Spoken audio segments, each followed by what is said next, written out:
আসসালামু আলাইকুম। তারেক টিউটোরিয়ালে তোমাদের সকলকেই স্বাগতম। আজকে আমরা আলোচনা করব নবম শ্রেণী গণিত বইয়ের তৃতীয় অধ্যায়ের সকল অনুশীলনমূলক প্রশ্নের সমাধান। তৃতীয় অধ্যায়ে রয়েছে লগারিদমের ধারণা ও প্রয়োগ। আজকে আমরা তার অনুশীলনী সকল প্রশ্নের সমাধান করব। সর্বপ্রথম আমাদের যেটা আছে 1 নং কোশ্চেনে যদি আমরা দেখি, আমাদের কি বলছে যে বিভিন্ন সূত্র ব্যবহার করে মান নির্ণয় করতে করো। এখন মান নির্ণয় করতে বলছে বিভিন্ন সূত্র ব্যবহার করে। এখন বিভিন্ন সূত্র কার সূত্র? আমাদের এখানে সূচকের সূত্র ব্যবহার করতে হবে।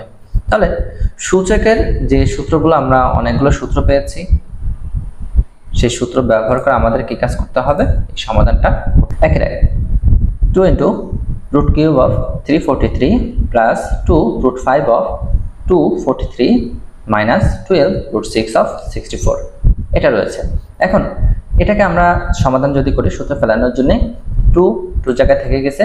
এখন আসো এটাকে আমাদের ভাঙাইতে হবে। এখন আমরা কিভাবে ভাঙাবো? তোমরা একটা জিনিস খেয়াল রাখবা, এইখানে আমাদের যা থাকবে, ঘনমূল থাকুক, 5 থাকুক, 4 থাকুক, 6 থাকুক, যাই থাকুক, তোমরা চেষ্টা করবা যে যাতে তার পাওয়ারটা যেন সেম একই সংখ্যা হয়। একই সংখ্যা যদি হয় তাহলে আমাদের জন্য কি হবে? কাজটা সহজ হয়ে যাবে এবং তোমাদের জন্য সহজ হবে যে কার পাওয়ার 3 ধরলে, আমার এখানে 3 আছে তাই আমরা এটাকে কত পাওয়ারটা 3 তৈরি করার চেষ্টা করব। মানে কার পাওয়ার 3 করলে তার মান হয় 343। তাহলে আমরা দেখতে পাচ্ছি যে 7 এর পাওয়ার যদি আমরা 3 করি তাহলে তার মান হয় 343। 2 জায়গায় বসে গেছে। এটাকে একই রকম ভাবে আমাদের চিন্তা করতে হবে যে এখানে 5 আছে, তাহলে আমরা কতর পাওয়ার করলে 5 তার মান হবে হলো 243। তাহলে 3 এর 5 যদি করা হয় কত? 3 এর পাওয়ার 5 করলে তার মান হয় 243 মাইনাস 12। এখানে রয়েছে কত? 6। 64 কে 2 কার পাওয়ার 6 করলে তার মান হয় হলো 64। তাহলে আমরা যদি 2 পাওয়ার করি তাহলে দেখা যাচ্ছে তার মান কত হয়? 64। 2 নম্বর, সরি, এরপরে আছে 2 জায়গায় বসে গেছে। এখন এই যে রুট ঘনমূলটা রয়েছে, এটাকে আমরা কত লিখতে পারি? আমরা রুট মানে কি জানি? কোনো কিছুর পাওয়ার রুট মানে তাকে লিখতে পারি তার পাওয়ার কত? তার পাওয়ার হল হাফ। এরপরে রুটের ভিতরে যখন আমাদের ঘনমূল থাকে 3 থাকে, যে a সমান সমান তার পাওয়ার হলো 1/3। যদি 4 থাকে তার পাওয়ার হয় টু দি পাওয়ার 1/4। তাহলে আমাদের এখানে কত আছে? 3 ছিল, তাই পাওয়ার কত? পাওয়ার 1/3। এখানে কত আছে? রুটের ভিতরে 5 আছে, তাই এখানে 1/5। এখানে 6 আছে, তাই কত? 1/6। এখন আমাদের একটা সূচকের সূত্র আছে, যদি একটা সংখ্যার একাধিক পাওয়ার থাকে, ধরো a to the power m whole to the power n, একটা সংখ্যার একের অধিক পাওয়ার থাকলে তখন পাওয়ারে পরে হয় গুণ। দেখো m cross n, sorry n। তাহলে একই সংখ্যার যদি একের অধিক পাওয়ার থাকে তখন পাওয়ারে পরে কি হবে? গুণ হয়ে যায়। তাহলে গুণ হলে উপরে 3 নিচে 3 চলে যায়, 5 চলে যায়, 6ও কি হয়ে যাবে? চলে যাবে। অবশ্যই কত থাকবে? 27 23 মাইনাস 12 কত? 2। এখন এটাকে যদি আমরা গুণ করি তাহলে আমাদের কি পাওয়া যায়? আমাদের কাঙ্ক্ষিত অ্যানসারটা পাওয়া যায়। 2 নম্বরে কি আছে? 1 এর 2তে আছে y to the power a plus b divided by y to the power 2c into y to the power b plus c divided by y to the power 2a plus y to the power c plus a divided by y to the power plus b। এখন এটাকে আমাদের সমাধান করতে হবে। সমাধানটা কি আছে? দেখো সর্বপ্রথমে আমাদের একটা ভগ্নাংশ আকার আছে। এখন এই ভগ্নাংশ আকারে আমাদের একটা সূত্র রয়েছে সূচকের, যে একই চলক যদি বা একই সংখ্যা যদি ভাগ আকারে থাকে তখন তার পাওয়ার হয় হলো বিয়োগ। যদি আমরা একটু সূত্রটা দেখে নিই, ধরো আমাদের এর পাওয়ার m ডিভাইডেড বাই হলো a to the power n two the power n। একই সংখ্যা ভাগ আকারে রয়েছে, তাহলে একই সংখ্যা যদি ভাগ আকারে থাকে তখন তার পাওয়ারটা কি হয়? পাওয়ারটা হয়ে যায় বিয়োগ। তাহলে সূচকের এই সূত্র মতে আমরা একই সংখ্যা ভাগ আকারে আছে তখন পাওয়ারটা কি হয়ে যাবে? পাওয়ারটা বিয়োগ হয়ে যাবে। এখানেও সেম একই রকম ভাগ আকারে আছে, পাওয়ারটা কি হয়ে যাবে? বিয়োগ হয়ে যাবে। এটাও সেম একই রকম, পাওয়ারটা বিয়োগ হয়ে যাবে। এবার আসো আরেকটা আমাদের সূত্র আছে, ভাগের ক্ষেত্রে যদি বিয়োগ হয় তাহলে অবশ্যই কি হয়, গুণের ক্ষেত্রে যোগ। আমাদের সেম আরেকটা সূত্র রয়েছে, তাহলে আমাদের সূত্রটা কি আছে, a to the power m plus a to the power n। গুণ আকার থাকলে তখন পাওয়ার কি হয়, m প্লাস n। গুণ আকার থাকলে তখন পাওয়ার কি হবে, যোগ হবে।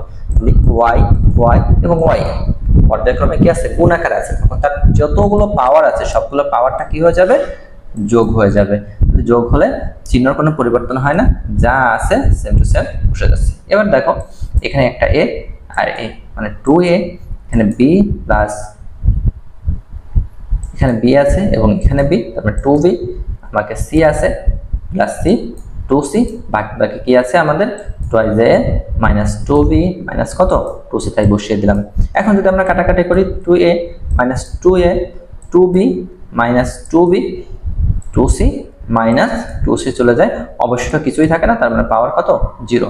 আর আমরা জানি সূচকের সূত্র থেকে কোনো কিছুর পাওয়ার 0 মানে তার মান হলো গে 1।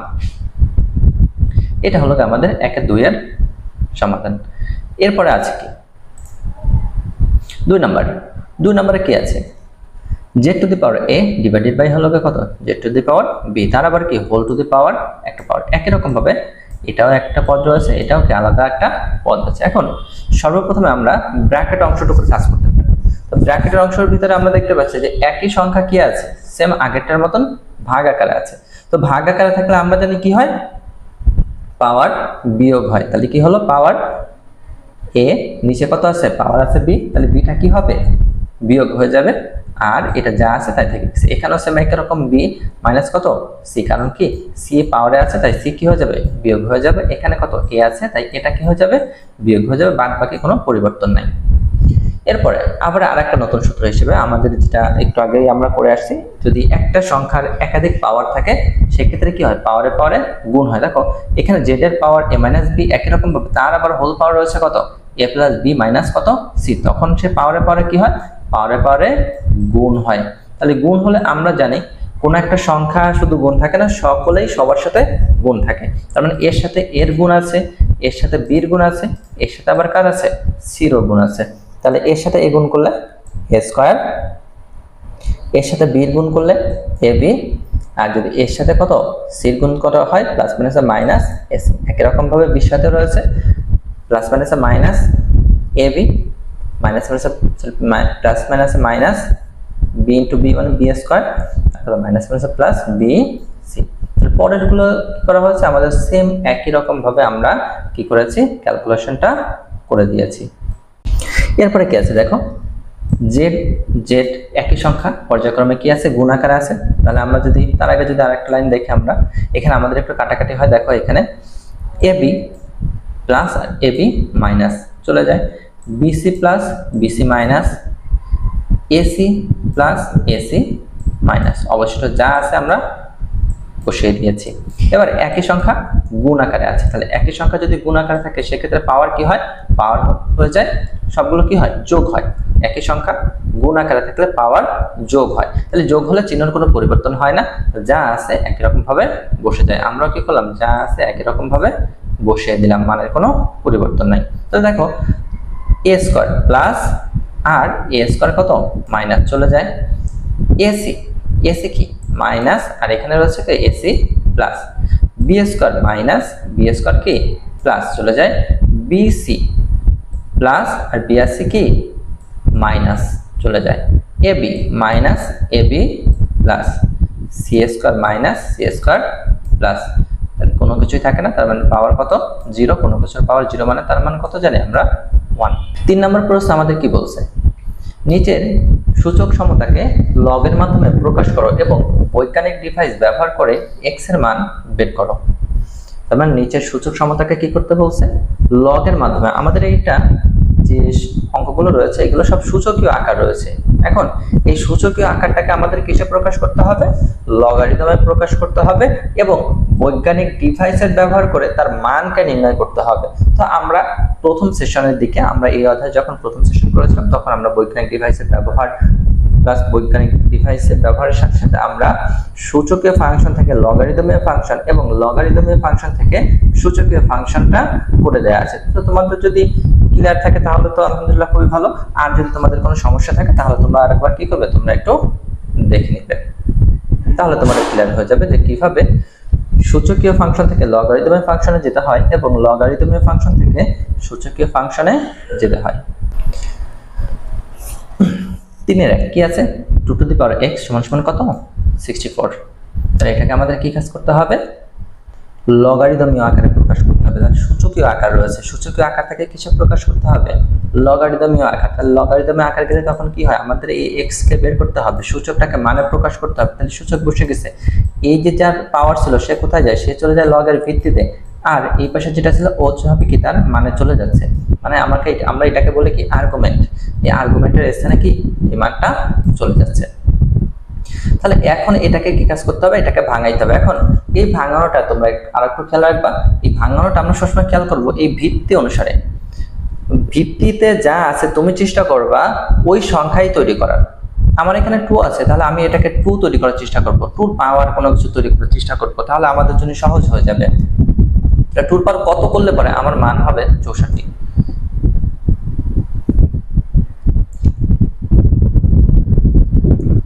আমরা যদি 2 পাওয়ার 6 করি তাহলে তার মান কত হয়, 64।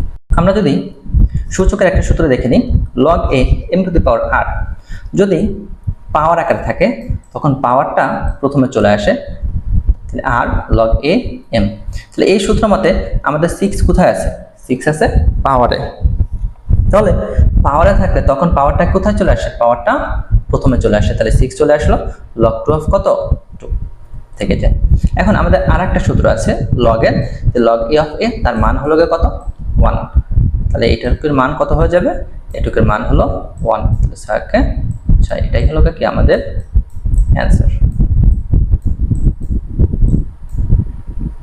এরপরে চলে যাই আমরা 2 নম্বর কোশ্চেন। আমাদের আছে কত 1.2 হোল টু দি পাওয়ার কত x সমান কত 100।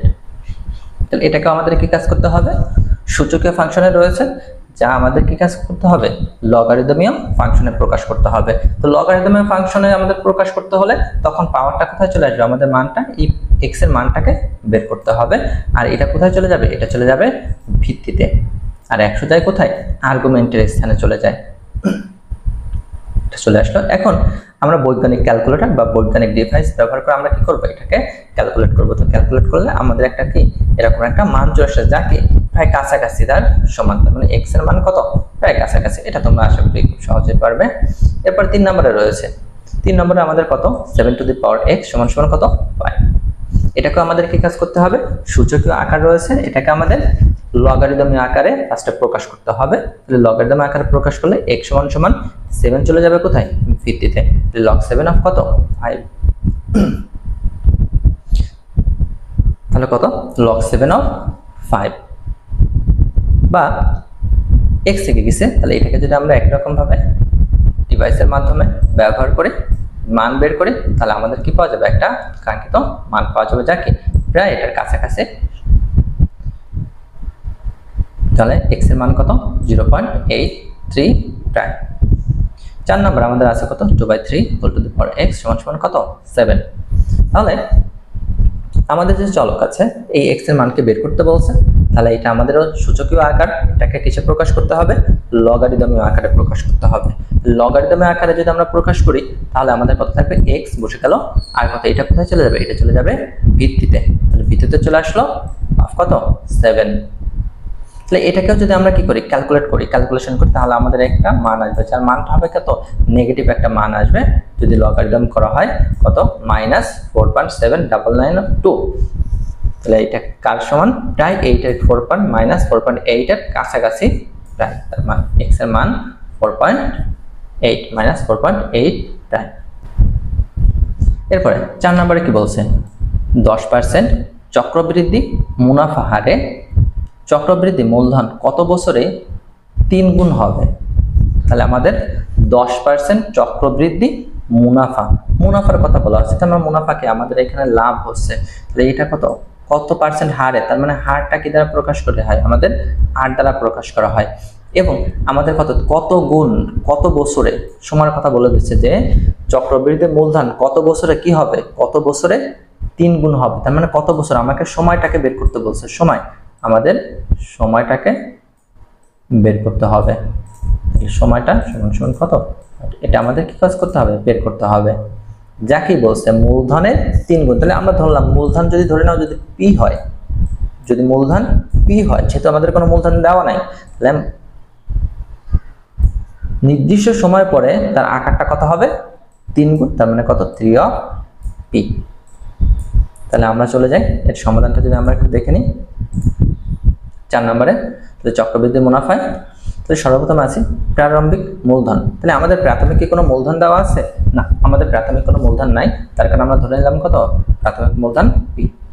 চক্রবৃদ্ধি মূলধন, তাহলে চক্রবৃদ্ধি মূলধন যে আমাদের কত একটা নির্দিষ্ট সময় পরে কতটুকু হয়েছিল? 3 গুণ হয়েছিল। তাহলে আসল ছিল পি, তার সাথে কত? 3 গুণ করে দিলাম, তাহলে আমাদের 3 গুণ হয়ে গেল। চক্রবৃদ্ধি মুনাফার হার, হার ছিল কত? 10% আমাদের ছিল। 10% এটাকে কত করতে পারে? আমরা যদি একটু ভাঙা লিখি 10/100 কত সমান সমান 0.1। আমাদের কি নির্ণয় করতে হবে? সময়টাকে নির্ণয় করতে হবে। তাহলে সময় n সমান সমান কত? 8। এটা আমাদের নির্ণয় করব। তাহলে আমরা কি জানি? আমরা চক্রবৃদ্ধি মুনাফা সূত্র থেকে আমরা জানি a সমান সমান p into 1 minus r whole to the power n, এটা আমরা জানি। এখন এর একটা আমরা মান পেয়েছি, তাহলে আমরা কি কাজ করতে পারি? এর মানটাকে বসিয়ে দিলাম। এর মান পেয়েছিলাম কত? 3p, তাই আমরা বসিয়ে দিলাম কত? 3p। p এর কোনো মান নাই, p যা আছে বসিয়ে গেছে 1 প্লাস r এর একটা আমরা মান পেয়েছিলাম কত? 0.1, তাই বসিয়ে দিয়েছি। এবং কত? n, এই nটাকে আমাদের কি কাজ করতে হবে? বের করতে হবে। তাহলে এবার খেয়াল করব, উভয় পক্ষ থেকে আমরা p দ্বারা যদি ভাগ করি, উভয় পক্ষকে যদি আমরা p দ্বারা ভাগ করি, উভয় পক্ষকে p দ্বারা যদি ভাগ করি, তাহলে p চলে যায়। আমরা এটাও বলতে পারি যে উভয় পক্ষ থেকে একই পদকে অপসারণ করা যায়, একই পদ দ্বারা ভাগ করা যায়, একই পদ দ্বারা গুণ করা যায়, একই পদ যোগ করা যায়, একই পদ বিয়োগ করা যায়। উভয় পক্ষে আমরা একই কাজ করতে পারি। তাহলে আমাদের অবশ্যই কি থাকে? 3 সমান সমান তাহলে 1 আর কত? 0.1 যদি আমরা যোগ করি তাহলে মান পাওয়া যাবে 1.1 হোল টু দি পাওয়ার কত? n। তাহলে এটা একটা কোন আকারে চলে আসছে? এটা একটা সূচকীয় আকার চলে আসছে। তাহলে এই সূচকীয় আকার থেকে আমাকে কিসে প্রকাশ করতে হবে? আমাদের লগারিদমীয় আকারে প্রকাশ করতে হবে। তাহলে লগারিদমীয় আকারে যদি আমরা প্রকাশ করি তাহলে পাওয়ারটা কোথায়? পাওয়ারের মানটাকে বের করতে হবে আমাদের n সমান সমান, আর যার পাওয়ার সে কোথায় চলে যাবে? এই 1.1 ও চলে যাবে কোথায়? ভিত্তিতে অফ কত? 3 কোথায়? আর্গুমেন্টের স্থানে। তাহলে এটাকে যদি আমরা একই রকম ভাবে কি করি? ক্যালকুলেশন করি।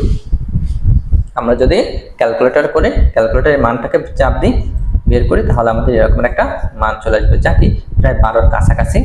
এটা 12 না, এটা 12-র খুব কাছাকাছি প্রায়। তাহলে মুনাফা কত? প্রায় 12 বছর কত গুণ হবে? 3 গুণ হবে। এরপর আমাদের কি বলছে? 5 নম্বরে করোনা ভাইরাসের নাম তোমরা সবাই তো জানো। এই ভাইরাস দ্রুত ছড়ায়, আমরা এটা জানি। করোনার সময় আমাদের অনেক দিন, প্রায় 72 সপ্তাহের কাছাকাছি আমাদের স্কুল বন্ধ ছিল, আমাদের পড়াশোনার অনেক ক্ষতি হয়েছে। তাছাড়া করোনা ভাইরাসে কি পরিমাণ মানুষ মারা গেছে সারা বিশ্বব্যাপী আমরা সবাই এটা জানা আছে, আমাদের সবার তার ভয়াবহতা। তাহলে যদি করোনা ভাইরাস একজনের থেকে প্রতিদিন 3 জনে ছড়ায়, তবে একজন থেকে 1 মাসে মোট কতজন করোনা ভাইরাসে আক্রান্ত হবে? প্রথম কোশ্চেন, যে করোনা ভাইরাসে 1 মাসে কতজন আক্রান্ত হবে? মূল কয়জন ছিল? একজনে ছিল, মানে একজন থেকে প্রথম দিন কতজন? একজন ছিল। একজন থেকে প্রথম দিন কতজন যাবে? 3 জন। ওই 3 জন থেকে আরো কতজন যাবে? আরো 3 জন করে, প্রত্যেকেই কি করবে? আরো 3 জন করে যেতে থাকবে। তাহলে প্রথম দিন কত ছিল? প্রথম দিন 3 জন যাচ্ছে। পরের দিন কতজন যাবে? পরের দিন চলে যাবে 9 জন। যদি ওই 3 জনে আরো 3 জন করে ছড়াতে থাকে, তাহলে এভাবে পর্যায়ক্রমে কি পরিমাণ মানুষ 1 মাসে আক্রান্ত হবে? এরপরে বলছে কত দিনে 1 কোটি মানুষ আক্রান্ত হবে। তাহলে আমাদের সংখ্যা বলে দেওয়া আছে, এখানে প্রয়োজন কত দিন, আর আমাদের এখানে বের করতে হবে কত? যে ওই নির্দিষ্ট একটা সময়ে কতজন আক্রান্ত হলো। তাহলে আমাদের দুটা কোশ্চেন এখানে রয়েছে, একটা হলো আমাদের কতজনে আক্রান্ত হলো নির্দিষ্ট সময়ে, আর হলো নির্দিষ্ট সংখ্যক মানুষ কত দিনে আক্রান্ত হলো। এই দুটা কোশ্চেন আমাদের সলভ করতে হবে। তাহলে করোনা ভাইরাস প্রতিদিন একজন থেকে ছড়ায় কতজন? 3 জনে। দ্বিতীয় দিন ভাইরাস ছড়ায় কত? দ্বিতীয় দিন ওই 3 জন আবার কি করে?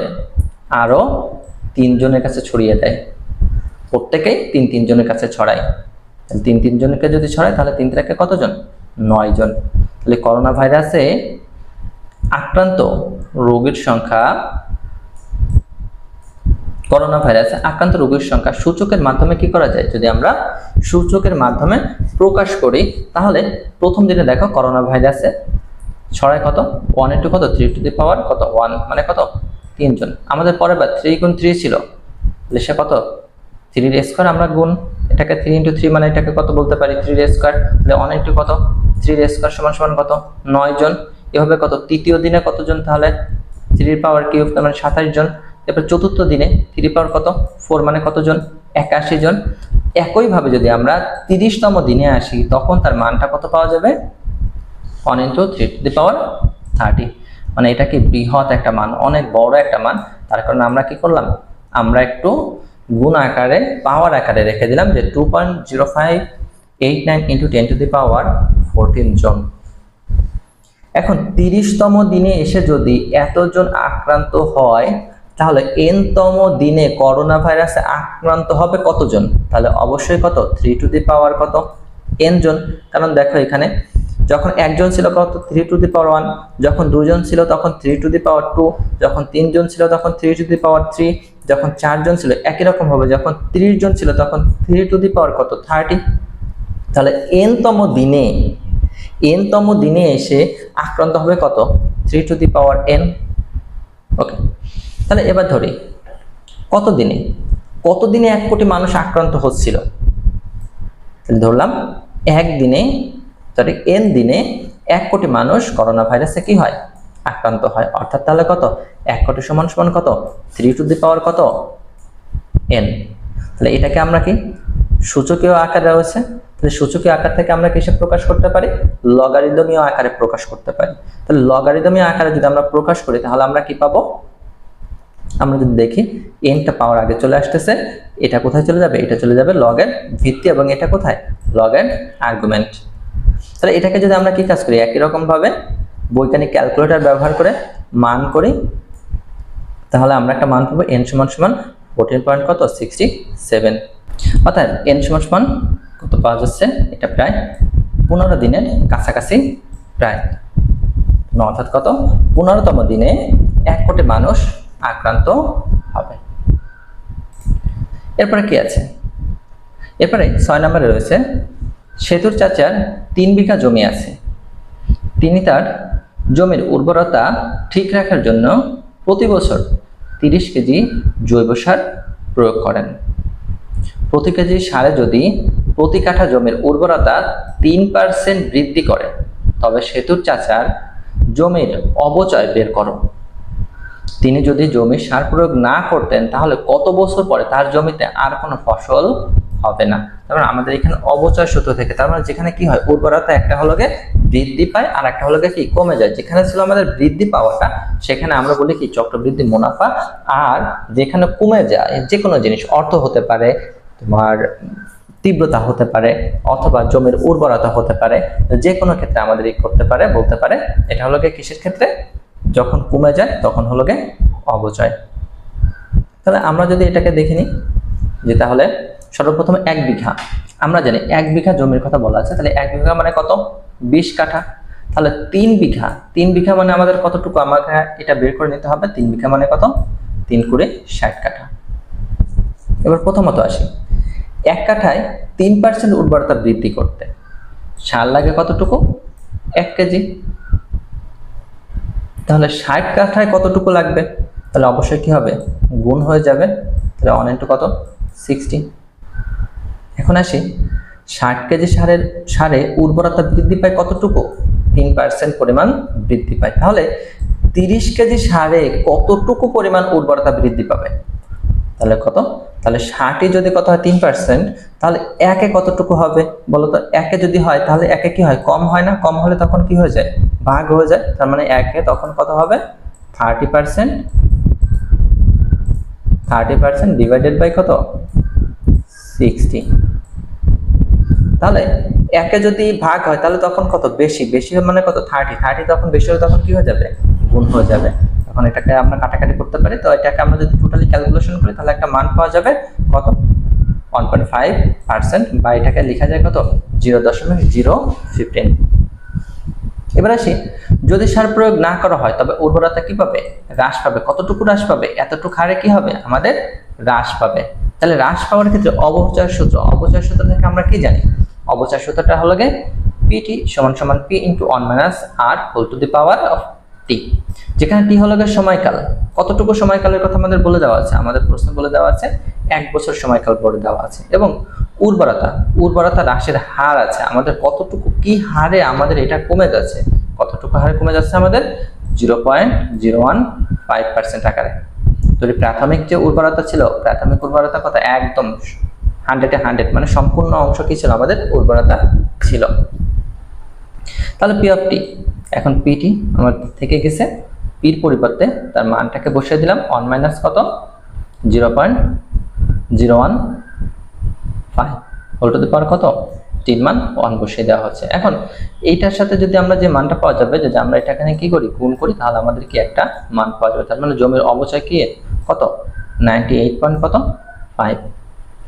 এবার আসি, যদি জমিতে কোনো সার প্রয়োগ না করা হয় তবে কি হবে, তার মানে তার প্রতি বছর উর্বরতা হ্রাস পাবে কত, ঠিক এই যে আমরা উর্বরতা বৃদ্ধি পাচ্ছিল এইটুকু পরিমাণে কি আমাদের হ্রাস পেয়ে যাবে প্রতি বছর, শেষ হতে থাকবে উর্বরতা। তাহলে 1 বছরে শেষ হয় কত পার্সেন্ট, 1.5%, 1 বছর শেষ হচ্ছে।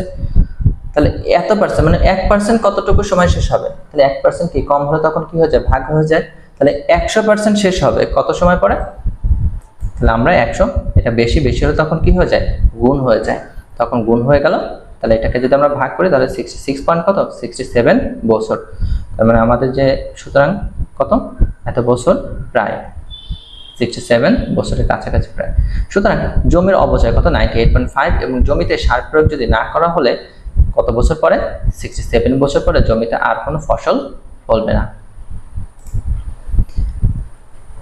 এরপরে কি আছে, 7 নম্বর, 1980 সালের 4 জুলাই মৌলভীবাজারের শ্রীমঙ্গলে যে ভয়াবহ ভূমিকম্প সংঘটিত হয়, রিক্টার স্কেলে তার মাত্রা ছিল কত, রিক্টার স্কেলে তার মাত্রা ছিল 6.7, এবং 1997-এ 22 নভেম্বর চট্টগ্রামে যে ভূমিকম্প সংঘটিত হয় তার মাত্রা ছিল কত, 6.0 রেকর্ড করা হয়। তাহলে এখন আমাদের বলছে শ্রীমঙ্গলের ভূমিকম্পটি চট্টগ্রামের ভূমিকম্পের চেয়ে কত গুণ বেশি শক্তিশালী ছিল। আমরা আগেও এটা এর আগের বিষয়গুলো পাঠে আমরা ভূমিকম্পের তীব্রতা নির্ণয় করে দেখেছি যে একমাত্রার ভূমিকম্পের ডিফারেন্সটা কত, অনেক বেশি গুণ বেড়ে যায়। 1 থেকে 2-তে যখন যায় তখন দেখা যায় শতকে হাজারে চলে যায়, তাদের তীব্রতার মান বা শক্তির মানের পরিবর্তন। তাহলে আমাদের এখানে কার তীব্রতা যে কত গুণ বেশি, আমাদের বলছে যে শ্রীমঙ্গলের একটা তীব্রতা রয়েছে আর কত, চট্টগ্রামের আর একটা তীব্রতা রয়েছে। এই দুটা তীব্রতার মাঝে কে কত গুণ বেশি, মানে প্রথমটা দ্বিতীয়টার তুলনায় কত গুণ বেশি শক্তিশালী, এটা আমাদের বের করে দেখাতে হবে। তাহলে শ্রীমঙ্গলের তীব্রতা ধরে নিলাম, শ্রীমঙ্গলের তীব্রতা যেটা রয়েছে এটাকে ধরলাম I1 ধরে নিলাম, এবং চট্টগ্রামের ভূমিকম্পের তীব্রতা কত ধরে নিলাম I2, এবং আদর্শ ভূমিকম্পের তীব্রতা কত, আমরা জানি আদর্শ ভূমিকম্পের তীব্রতা হলো কত, S। এখন আসি রিক্টার স্কেলে শ্রীমঙ্গলের তীব্রতা কত, log 10 অফ কত, I1 বাই হলো S। তাহলে অতএব কত, আমরা এটাকে লিখতে পারি, তাহলে শ্রীমঙ্গল তীব্রতার মান কত দেওয়া ছিল, 7.6। তাহলে আমরা এটা সমান কত লিখতে পারি, 7.6। এটাকে কত, 1 নং সমীকরণ। একই রকম ভাবে চট্টগ্রামের ভূমিকম্পের তীব্রতা কত, log 10 I2 বাই কত, S। তাহলে চট্টগ্রামের ভূমিকম্পের তীব্রতা যেটা ছিল কত, 6.0। তাহলে এটা সমান আমরা কত লিখলাম, 6.0। এটাকে কত, 2 নং সমীকরণ।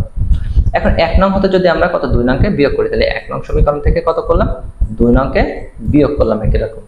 তাহলে আমরা যদি লগের সূত্র জানি যে ভাগ আকারে থাকলে, আমরা কিছুক্ষণ এটারই অংশে আমরা করেছি যে সূত্রটা আমরা দেখেছি যে ভাগ আকারে থাকলে তখন কি হয়, বিয়োগ হয়ে যায়। তাহলে আমাদের এখানে কি আছে, ভাগ আকারে রয়েছে, তাহলে ভাগ আকার থাকলে আমাদের কি হবে, অবশ্যই বিয়োগ হবে। এই যে মাইনাস আছে তাই মাইনাস বসে গেল।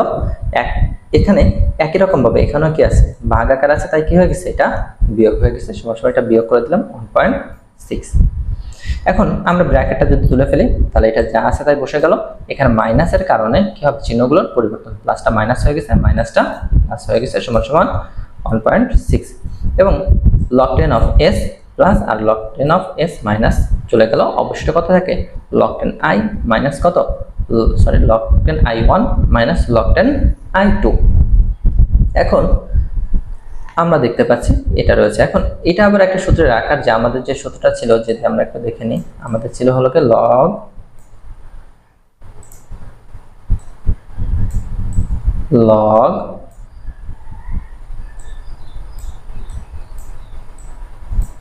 i1 বাই হলো গে i2, যে আমাদের যদি এরকম আকারে থাকে, ভাগ আকারে থাকে, তখন আমরা জানি কি হয়, বিয়োগ হয়। তার মানে এটা কত লেখা যায়, log i1 মাইনাস কত, log i2। তাহলে এখন আমাদের যদি এটা থাকতে, যদি এই আকারে লেখা যায়, তাহলে আমাদের যদি এই আকারেও থাকে তখন আমরা কি করতে পারি, আবার এই আকারে প্রকাশ করতে পারি। তাহলে এটাকে আমরা কত লিখেছি, মাইনাস থাকলে তখন আবার কি হয়ে যাবে, সে ভাগ হয়ে যাবে। দুটা থেকে আমরা একটা লগটা নিয়ে নিলাম এবং তখন তার আর্গুমেন্টটা কি হয়ে যায়, ভাগ হয়ে যায়, সমান সমান কত 1.6। এখন এই যে লগারিদমের আকারটা আছে, এটাকে এবার আমরা কিসে প্রকাশ করতে পারি, সূচকীয় আকারে প্রকাশ করতে পারি। তাহলে একটু আগে আমরা কি সূচক থেকে লগারিদমে আসছি, এখন কি লগারিদম থেকে সূচকে প্রকাশ। তাহলে আমরা সূচকে প্রকাশ করলাম, সূচকে প্রকাশ করার পরে আমাদের এটা কি করব, আমরা ক্যালকুলেশন করব। যে ক্যালকুলেশন করলে এটা দশমিকের পর একটা সংখ্যা, এটা প্রায় কাছাকাছি, মানে এটার সংখ্যা খুব কাছাকাছি। তার মানে আমাদের দরকার ছিল i1 কে দরকার, তাহলে i1 কে রেখে দিয়ে এটা প্রায় কাছাকাছি মান বসিয়ে দেওয়া হয়েছে। তাহলে i1 কে রেখে দিলাম, i2 কে এই পাশে পাঠিয়ে। এখন দেখো দেখা যাচ্ছে যে শ্রীমঙ্গলের যে তীব্রতাটা রয়েছে সেটা ছিল i1, আর আমরা ধরেছিলাম কত, চট্টগ্রামেরটা i2। তাহলে দেখো দুজনকে যদি সমান বলতে হয়, সেক্ষেত্রে সমান করতে হলে i2 মানের সাথে 40 গুণ করার পরে তাদের আমরা বলতেছি কি, তারা তখন সমান হয়েছে। তার মানে i1 এবং i2 এর মাঝে যে ডিফারেন্সটা রয়েছে, এটা হলো কত গুণ, 40 গুণ বেশি শক্তিশালী ছিল। 8 নম্বরে, কোনো এক সময় জাপানে একটি ভূমিকম্প সংঘটিত হয়। রিক্টার স্কেলে যার মাত্রা কত, মাত্রা হলো 8 রেকর্ড করা হয়। ওই একই বছর সেখানে আরো একটি ভূমিকম্প সংঘটিত হয়, যাকে পূর্বের তুলনায় কত গুণ, 6 গুণ। এবার আর কিন্তু আমাকে কি বলে নেই, মাত্রা দেওয়া নাই, কিন্তু তার শক্তিটা দেওয়া আছে, সেটা হলো কত গুণ বেশি ছিল, এই 8 মাত্রায় যে শক্তিটা ছিল তার থেকে আরো 6 গুণ বেশি শক্তিশালী ছিল। রিক্টার স্কেলে পরবর্তী ভূমিকম্পের মাত্রা নির্ণয় করতে হবে, আমাদের মাত্রা কত ছিল। তাহলে এবার শক্তিটা দেওয়া আছে, আমাদের বের করতে হবে কত, পরবর্তী মাত্রাটাকে বের করতে হবে। তাহলে পূর্বের ভূমিকম্পের তীব্রতা আমরা ধরতে পারি কত, i1, অনুরূপভাবে পরবর্তী ভূমিকম্পের তীব্রতা কত, i2, এবং আদর্শ ভূমিকম্পের তীব্রতা কত, s। এটা আমরা পূর্বের ন্যায় আমরা করতে পারি, ধরতে পারি। রিক্টার স্কেলে পূর্বের ভূমিকম্পের মাত্রা কত, log 10 i1 বাই কত, s। তাহলে তার মাত্রা, পূর্বের মাত্রা কিন্তু দেওয়া ছিল, তার মাত্রা ছিল কত, তার মাত্রা ছিল, আমরা এটাকে কি করলাম, 1 নং সমীকরণ ধরে নিলাম। এখন আসি পরবর্তী ভূমিকম্পের তীব্রতা, তাহলে কত, log 10 i2 বাই কত, s। এখন আসে আমাদের পরবর্তী তীব্রতার কি কোনো মান দেওয়া আছে, নাই। তাহলে আমাদের কি, কিন্তু আমাদের এটা বের করতে হবে। তাহলে ধরে নিলাম কতকে বের করতে হবে, এটাকে আমরা ধরে নিলাম হলো কত, x। x এর মানটা আমাদের কি কাজ করতে হবে, বের করতে হবে। তাহলে x কে কোনো সেট করে নিয়েছি। তাহলে এটাকে আমরা কি করলাম, 2 নং সমীকরণ। এখন এই 2 নং সমীকরণ থেকে যদি আমরা 1 নংকে বিয়োগ করি, সেম একই রকম ভাবে পূর্বের নাই 2 নং, এবার হলো কত, 2 নং থেকে 1 নংকে বিয়োগ করলাম। কেন বিয়োগ, আগে এবার কেন 1 নং আনিনি, কারণ হলো আমার প্রয়োজনের সাপেক্ষে, আমার কাকে প্রয়োজন হিসাবে আমাকে কি কাজ করতে হবে, 1 নংকে আগে আনবো নাকি আমরা 2 নংকে আগে আনবো। আমাকে এখানে প্রয়োজন x কে, x রয়েছে কোথায়, 2 নং এ, তাই আমি 2 নংটা আগে নিয়ে আসলাম, আমার জন্য কি হয়ে যাবে, কাজটা সহজ হয়ে যাবে। তাহলে 2 নং আমরা যা আছে বসিয়ে দিয়েছি, 1 নং মাইনাস, তাহলে x মাইনাস কত, 8। তাহলে একই রকম ভাবে ভাগ আকার আছে, ভাগ আকার থাকলে কি হয়ে যায়, বিয়োগ হয়ে যায়। ব্র্যাকেট আছে, তাহলে ব্র্যাকেট যদি আমরা তুলে দিই তাহলে প্লাসটা মাইনাস হয়ে যায়, মাইনাসটা প্লাস। একই রকম ভাবে log 10 s, এখানে মাইনাস কত, লগ টেন এস চলে যায়, অবশিষ্ট কত থাকে লগ টেন আই মাইনাস কত log ten I two minus কত লগ টেন আই ওয়ান। তাহলে যদি বিয়োগ আকারে থাকে, বিয়োগ আকারে থাকলে কি হয় আমরা জানি ভাগ হয় এটা থেকে, আর এবং এটা থেকে যদি আমরা কি লগকে কমন নিই, লগ টেনকে কমন নিলাম, তাহলে তার আর্গুমেন্টটা কি হয়ে যায়, আর্গুমেন্টটা ভাগ হয়ে যায়। ওকে, এখন আসো আই টু। এই আই টু মানে আমরা একটা জিনিস বলতে পারি যে আই টু মানে কত গুণ বলে দিছে, যে আই টুর মানটা আমাকে বের করতে হবে, কিন্তু ওরা বলে দিছে কত আই টু মানে কত প্রথম ভূমিকম্পের তুলনায় 6 গুণ বেশি শক্তিশালী ছিল। তার মানে আই টু সমান আমরা বলতে পারি কত 6i1 বলতে পারি।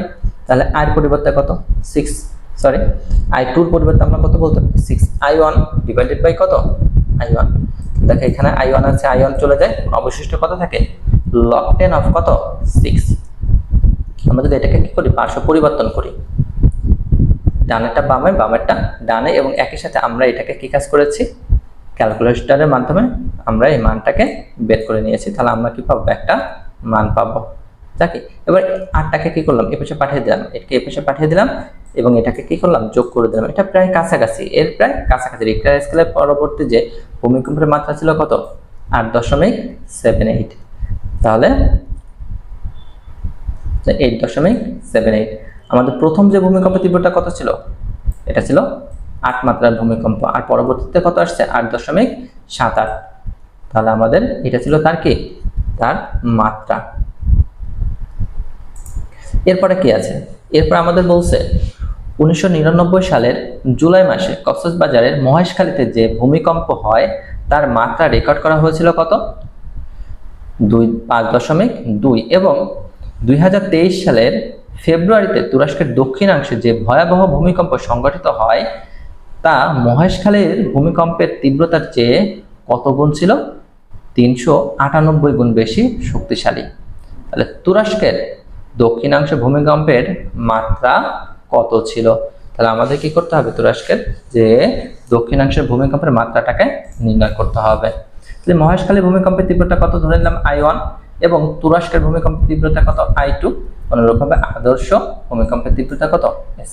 তাহলে মহেশখালী ভূমিকম্পের মাত্রা কত log 10 i1 বাই s, যার একটা কি মান দেওয়া আছে 5.2। অনুরূপভাবে পূর্বেরটার নাই আমরা তুরস্কের এটার এটা একই অঙ্ক একই কাজ সেম, কোনো পরিবর্তন নাই, শুধুমাত্র পরিবর্তন ওইখানে বলেছিল কত 6 গুণ, আর এখানে আমাদের বলছে কত 398 গুণ, জাস্ট এতটুকু পার্থক্য, এছাড়া কোনো পার্থক্য নাই। তার একটা মান বের হবে, সেই মানটাকে আমাদের কি কাজ করতে হবে আমাদের নির্ণয় করতে হবে। এতটুকু হলো আমাদের কাজ রয়েছে, আর কোনো কাজ নাই। তো আশা করি তোমরা এটা নির্ণয় করতে পারবে। তাহলে আজকে এই পর্যন্তই। তোমাদের যদি এই অঙ্কগুলো বুঝতে কোনো সমস্যা হয়ে থাকে তারপরে তোমরা আমাকে কমেন্ট বক্সে জানাবে, আমি আরো ভালোভাবে চেষ্টা করব যাতে তোমরা বুঝতে পারো, বা তোমাদের অন্য কোনো জায়গায় সমস্যা আছে কিনা আমাকে লিখে জানাবে। একই সাথে তোমাদের অন্য কোনো অধ্যায় প্রয়োজন থাকলে এটাও আমাকে অবশ্যই কমেন্ট বক্সে লিখে জানাবে। আমি চেষ্টা করব তোমাদের সেই কমেন্টের উপর নির্ভর করে পরবর্তীতে ভিডিওগুলো দেওয়ার। আর যদি তুমি আমাদের এই চ্যানেলে নতুন হয়ে থাকো তাহলে অবশ্যই সাবস্ক্রাইব করবে। তাহলে তোমাদের সকলের সুস্থতা কামনা করে শেষ করছি। আসসালামু আলাইকুম।